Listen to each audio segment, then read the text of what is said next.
ఎందుకు మనం సినే embed systems లో యూజ్ చేయాలి? ఎందుకు యూజ్ చేయాలంటే మనం ఎంబెడ్ సిస్టమ్స్ లో యూజ్ చేసేటివి మైక్రో కంట్రోలర్స్ అనమాట.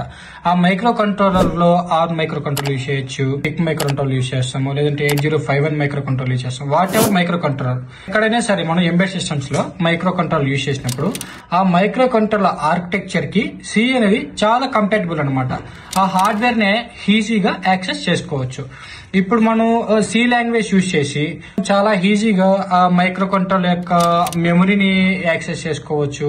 మైక్రో కంట్రోల్ యొక్క రిజిస్టర్స్ ని, పెరిఫెరల్స్ ని ఈజీగా కంట్రోల్ చేయొచ్చు అనమాట. అదే మనం పైథాన్, జావా చూసుకుంటే ఇవి కొంచెం డిలే అనమాట. సో మనం డైరెక్ట్ గా హార్డ్వేర్ ని మనం కంట్రోల్ చేయలేం by using Java and Python. అందుకని మనం ఎప్పుడు సినే యూజ్ చేస్తాం. అండ్ ఇంకోటి ఏంటంటే ఎంబెడ్ సిస్టమ్స్ లో మెమరీ అనేది చాలా లిమిటెడ్ గా యూజ్ చేయాలన్నమాట. మనం మెమరీ లిమిటెడ్ గా యూజ్ చేయాలంటే సి లాంగ్వేజ్ యూజ్ చేసినట్టు డైరెక్ట్ గా మెమరీ మీద మనం కంట్రోలింగ్ ఉంది కాబట్టి మనకి మెమరీ అనేది కూడా తక్కువగా కన్జ్యూమ్ అవుతుంది. మెమరీ స్పేస్ అనేది కూడా తక్కువగా కన్జ్యూమ్ చేసుకుంటాం. మనం పైథాన్ యూజ్ చేసి కూడా చేయొచ్చు, బట్ ఇన్ ఐఓటీ అప్లికేషన్స్